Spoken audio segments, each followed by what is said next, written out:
Sa Philippine Marines naman, huwag niyo pong pigilan o takutin ang mga dating miyembro ng Philippine Marine Corps. Kung ang pinag-uusapan sa inyong, meron kasing kuwan yan shibboleths, no?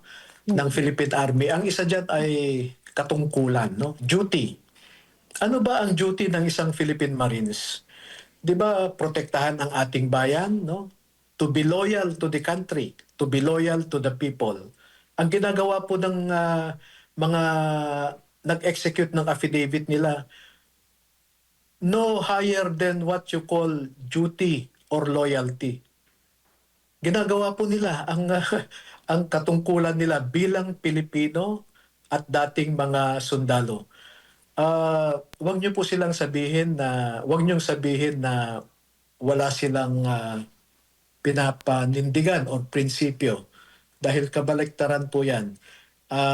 Ordinary soldiers lamang sila pero handa silang harapin ang isang pinakamabigat na pagsubok sa kanilang personal at pangpamilyang kabuhayan, no? They are exposing themselves to undue danger. Pwede naman silang manahimik eh. Pero yung mga ilang opisyal dyan, hindi ko nila lahat because I know only about 1% of the officers corps of the AFP, the Philippine Navy, the Philippine Marine Corps.